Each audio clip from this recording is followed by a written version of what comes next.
Will be no miracle on 34th Street. Rising debt and falling consumer confidence sending retailer RH Macy into bankruptcy.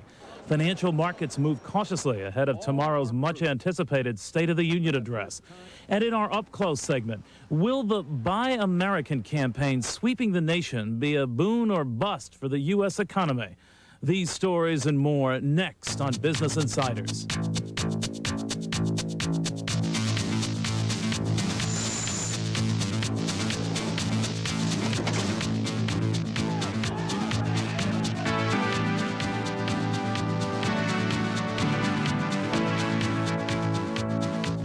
Good evening, everyone, and welcome to Business Insiders. I'm Neil Cavitto, back from a week of what I called a business trip, what others here simply called a financial cruise, or just a cruise.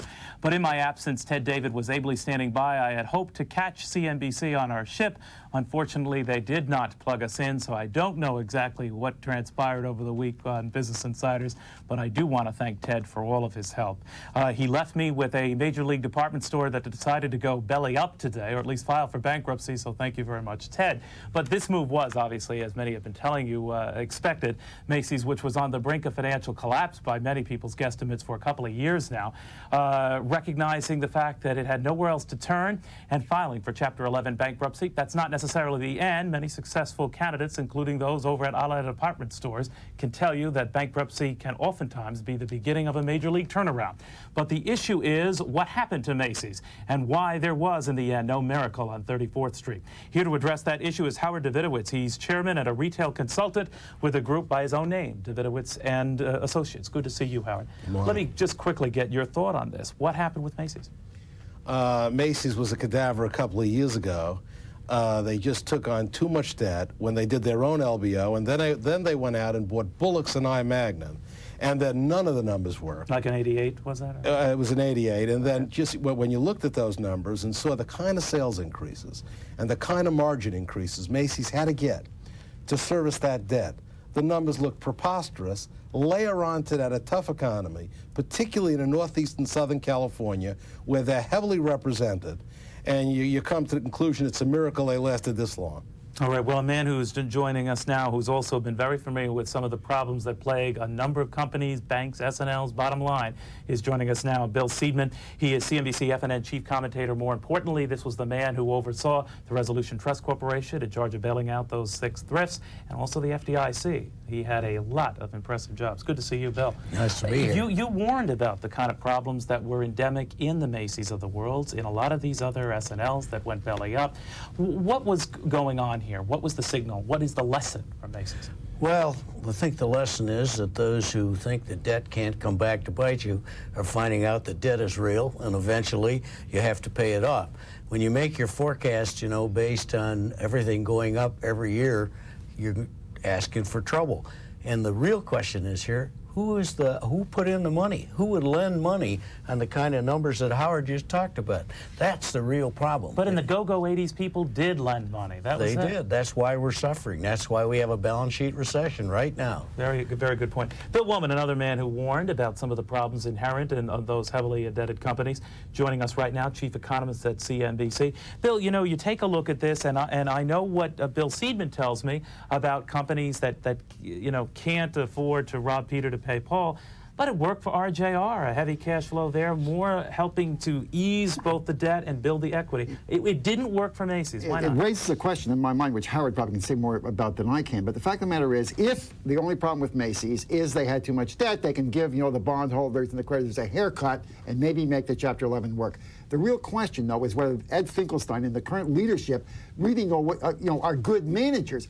I mean, I'm not an advertising expert, but people tell me that their advertising at Christmas was sort of 80s advertising for the 90s, and lots of other missteps and that they didn't have a lot of goods on the shelf. I'd like to ask Howard this. I'd like to ask Howard this. How good is the management? How good is Finkelstein, Howard? Can he pull this off? Ed Finkelstein is a giant in the retail industry for many, many years. What changed the merchandising approach and the marketing approach that you're talking about was the debt. So you can't operate the same way when you take on this kind of debt. A, you're diverted, meeting with bankers, meeting with everybody. Second of all, you're under intense pressure. Finkelstein built Macy's to a fierce competitor. They had the most merchandise, the most promotions. They owned it all. They were the most aggressive. always more aggressive than Federated. Layer on that debt, put in all these bankers, cut all those good people, centralize all those divisions. You got a good company and the stores are less exciting. That's what happened. Well, you know, it's easy to play. Howard, It's easy to play Monday morning quarterback with this thing. But the fact of the matter is, in the 80s when this was being done, I don't remember too many news organizations that were criticizing, or for that matter, berating Macy's for what it was doing. The problem is that they not only had all this debt, but they're in a changing industry, and there's a lot of people out there that used to be big. Sears, Roebuck, Macy's, they were the tough competitors.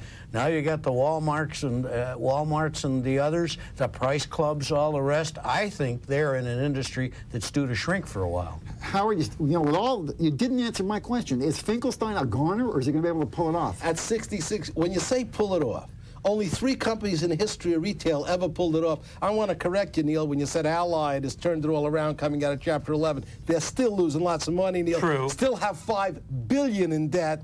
New owners, they haven't wait a minute. When this Howard, first started, Howard, Allied and all were viewed as 2 sick cousins. And at one, now Macy's is a lot sicker than Allied by many definitions. That's the definitions, but what happened is Macy's hasn't given away all his equity yet and reduced its debt. It's a little tricky. Howard, that's going to come up. Yes or no? Does Finkelstein pull it off, or are we going to get new leadership at Macy's? I think he's 66 years old, and I think he'll get new leadership that he's trained. Okay, let's switch to another subject real quickly in our final minute of this segment here. Bill Seaman, you could address this. The president obviously has an important State of the Union address tomorrow.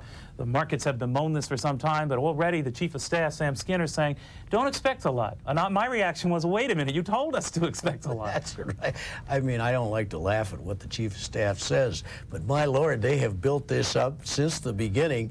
They've put all their eggs in this basket, and now they see that that's a bad basket to have all these eggs in. Well, what are you expecting out of this? Well, I think we're going to hear what we all expect, and that is a lot of small things that be marginally helpful to the economy, but nothing that's going to change the course of the way the United States economy behaves. And in the meantime, Bill Woman, you accurately pointed out, we've got yields backing up despite and maybe because of what's going on in Washington. Well, all the while. No, there's a real possibility, and Skinner has not come out of the blocks very strong. I've got to tell you, if based on his first 2 weeks, I may make us miss Governor Sununu. I don't think Bill Seaman will. Well, I don't agree with that. Well, you know, this Clayton Yiter thing is really interesting because here's a guy that's been offered the chief job.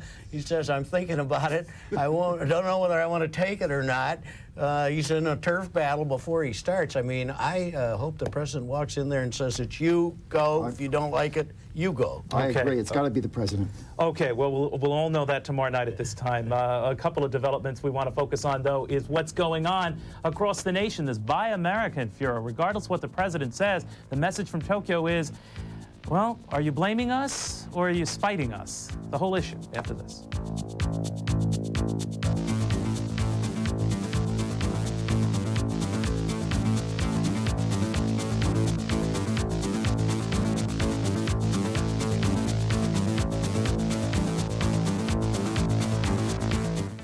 On June 23rd, BMW introduced the completely redesigned 325i sports sedan.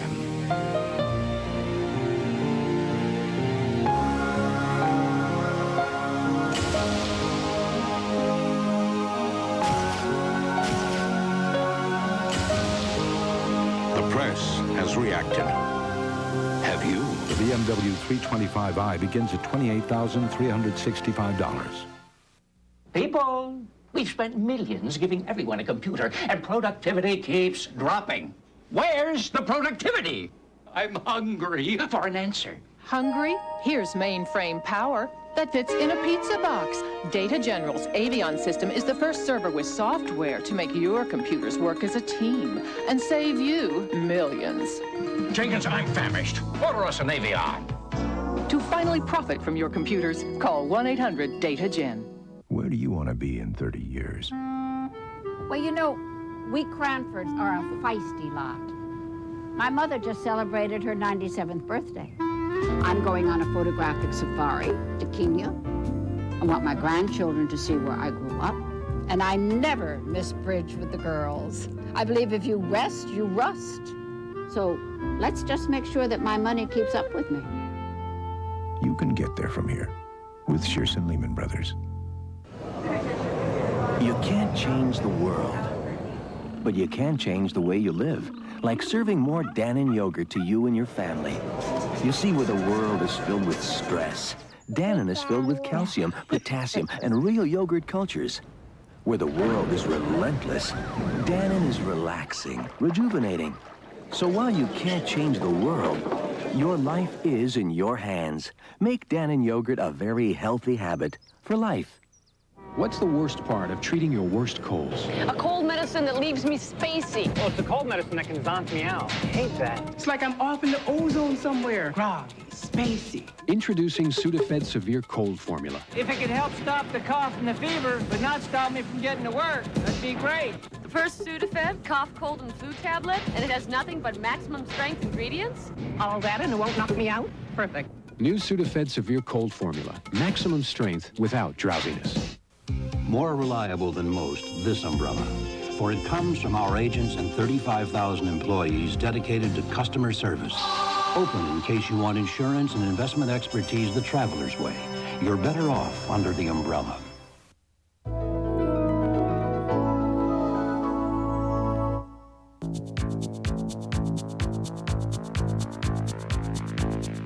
Buying America is a good concept because it not only makes producers aware of the advantage they have in this country, because consumers, I do believe, will buy American as long as the quality is there. And I think the producers are seeing that quality is the issue, and they're bringing up their quality. And given the choice, why not buy America? Why not be first? Well, it's a good question. Is buying American suddenly chic again? To address that issue out of Los Angeles, we have with us Joel Wachs. He's a LA City Councilman, and what makes him pretty interesting is the LA City Council went ahead and reversed itself and decided to take away what was a contract, about a $122 million contract to the American subsidiary of Sumitomo to build some rail cars. They're now opening that bidding up. A potential beneficiary could be Idaho-based Morrison Knudsen, but the message certainly was to buy American. Joel Wachs now joins us out of Los Angeles. And Joel, first of all, pleasure to have you with us. Thank you. It's nice to be here. Was your message, sir, just that, anti-Japanese, pro-American? Our message was that when you are spending local tax dollars, you have an obligation not only to buy the best product, in this case, a rail system, but you have an obligation to consider the economic impact of your expenditure. In this case, we had a $122 million contract as a part of a $150 billion 30-year transit program. And the point here is that when we're investing that kind of local tax dollars, we ought to do it in a way that not only buys the best transit system, but provides the most jobs at home and stimulates the local economy. And what we've said across this country is a new paradigm for making decisions. Consider the economic impact as well as the product you're buying. Well, wait a minute, Joe. With all due respect, I mean, did you suddenly discover religion? I mean, where was this view when you awarded Sumitomo the contract in the first place? I oppose that. It was the County Transportation Commission, not the City Council. Okay, so you rejected it after, okay. And we opposed it for several reasons. One, it was an unproven technology. Second, the cost overruns. But third, it was leading the contract to Sumitomo. They voted for it anyway, and then the public outrage became so great, they were forced to change their position. Joel, let me make a point. You know, you made a couple of inconsistent statements, perhaps. One of them, look at where the jobs are going to be, and second, buy the best product. Suppose the best product comes from Japan, and you can't have the jobs in the United States by buying the best product. What do you do? Well, I think that we have to... You made a political statement, Joel. Yes, and what we said here is to take this money and invest it in developing the capacity at home to build a high-tech rail system. Southern California, which has built everything from the space shuttle to the most sophisticated equipment, can build a train. If we've got to start taking our money and developing our own industrial base. All right. Well, I do want to touch on some of those issues you raised, Joel, because they're fascinating ones. With another gentleman here who has done something perhaps even more novel than that, and that is to really address the Buy American issue closer to home, in fact, right close to his company. Joining us now is Tom O'Malley. He's chairman and CEO of Tosco Corporation. And without further ado, Tom, I just want to let you tell our folks here what it is you're doing at your company. We decided about a week ago to offer each of our 1,800 employees $1,000 toward the purchase of an automobile, 90% of which would be manufactured in the United States.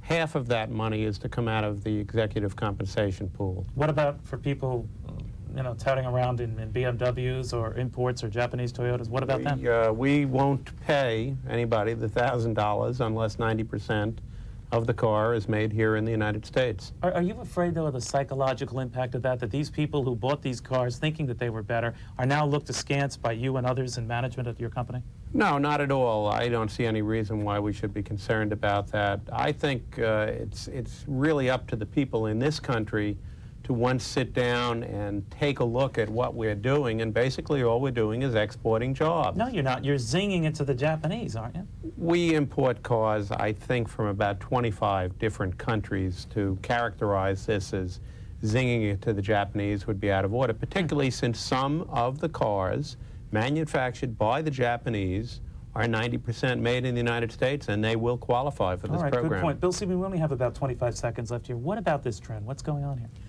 Well, I think the American people have finally awakened to the fact that we are in a struggle with Japan.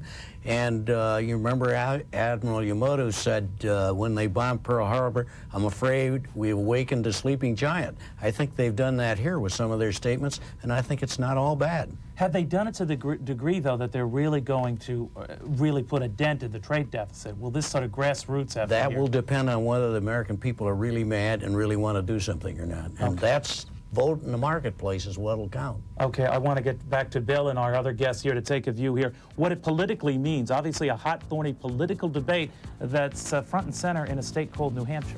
After this.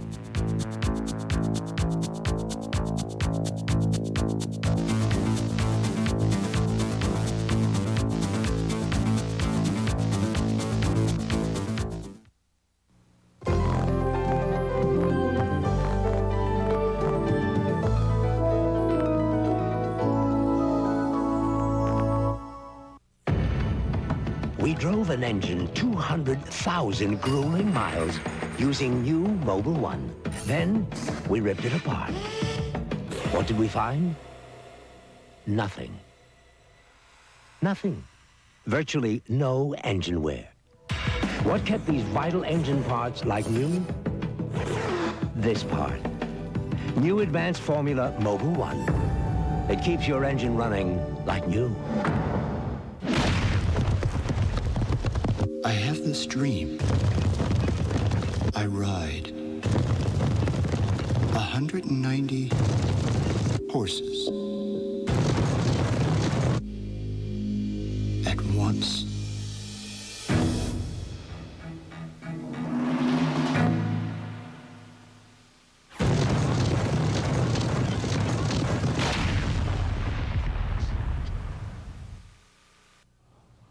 Are we having orange juice with breakfast? Daddy, of course we are. Oh, these aren't the little glasses I'm used to. Orange juice is good for you. Have a big glass.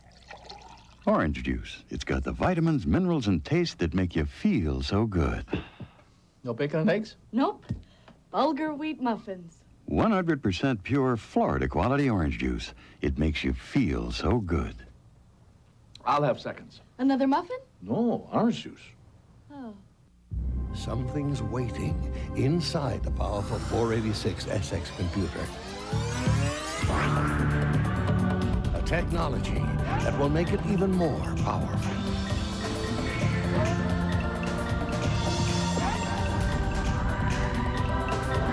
We call it Room for the Future. Introducing built-in upgradability. Check into it. From Intel, the computer inside. To improve the way you sleep for less money, get free fax by mail about the Craftmatic Model 2 adjustable bed. Look, this is the quality adjustable bed that actually costs 50% less than these quality nationally advertised brand name flatbeds. That's right, for 50% less than these quality flatbeds, you can sleep on a bed that adjusts electrically to all these relaxing positions. Read in bed, watch TV in bed, elevate your feet, support your back, and fall asleep in virtually ideal comfort, and at a price that's 50% less than the cost of these quality flatbeds. 50% less. Get our free catalog about this remarkable adjustable bed by mail. Hi, I'd like your free catalog. Call for a free catalog now. There's absolutely no obligation. Call toll-free 1-800-346-2900. That's 1-800-346-2900 toll-free. 1-800-346-2900.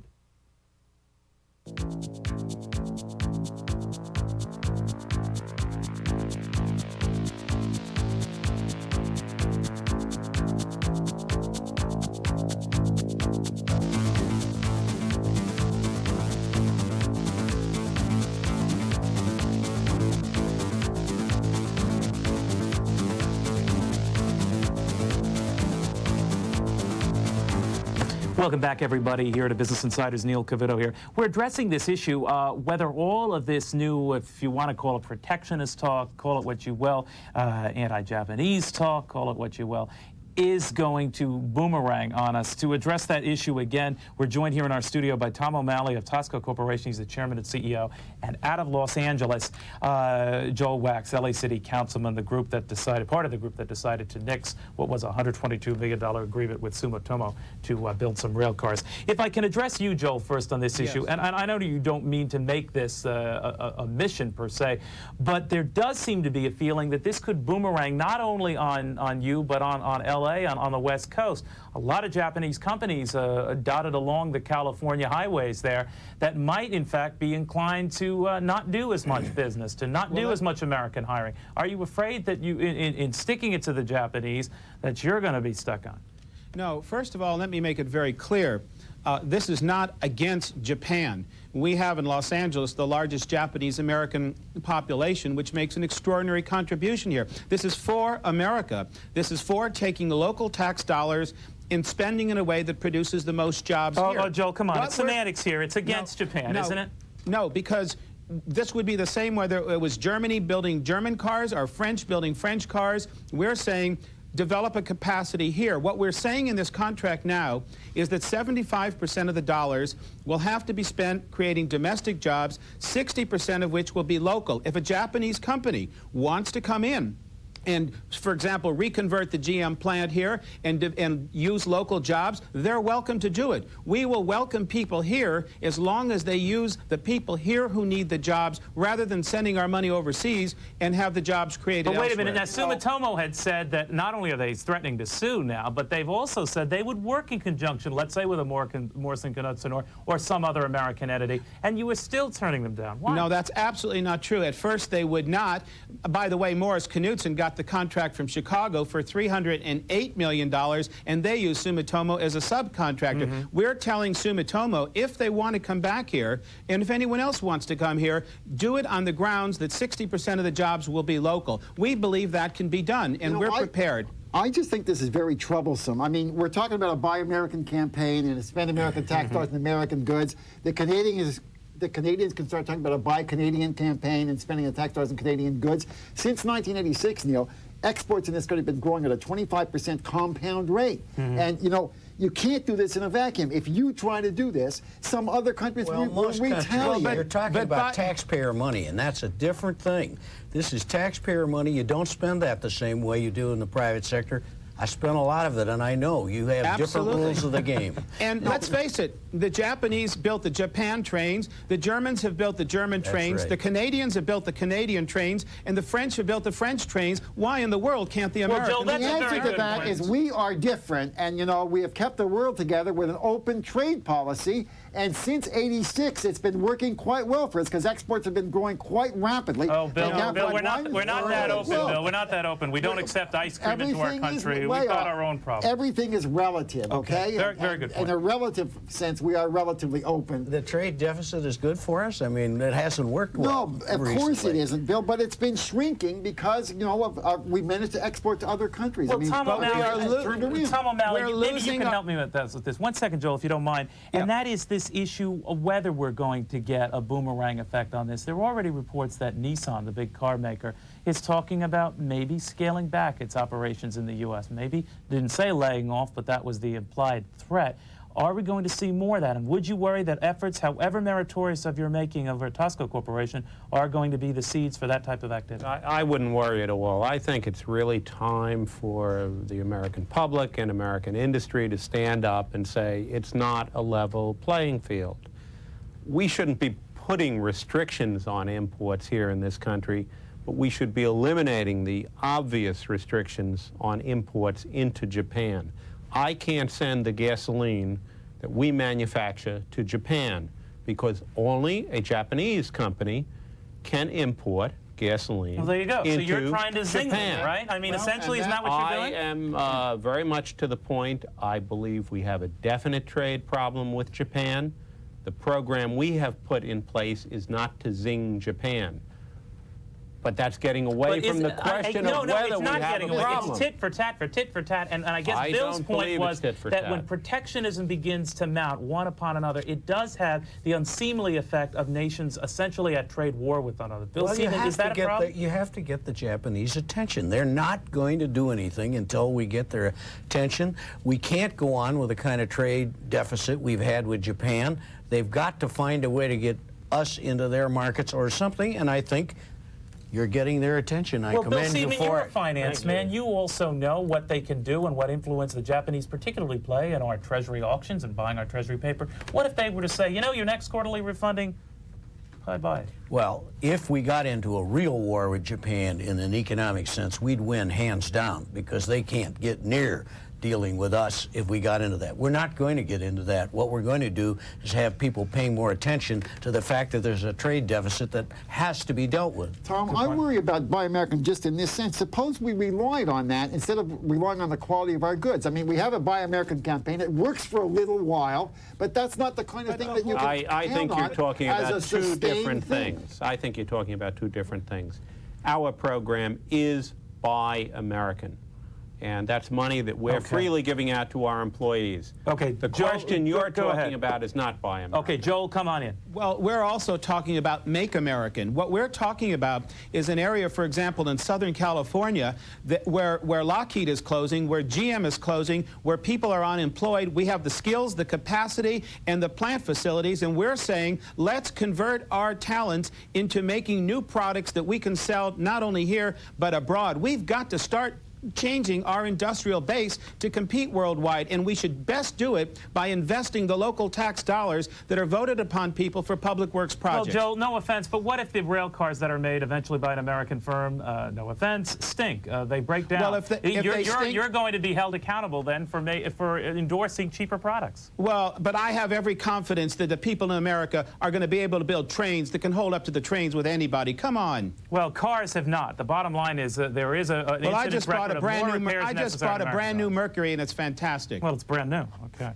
What about this issue? I don't mean to take sweeping swipes at American products, but is it going to boomerang and hurt us? Your quick shot on that, Bill. No, I don't think it is. I think it's going to be very beneficial because I think it's going to bring these issues up that we need to address.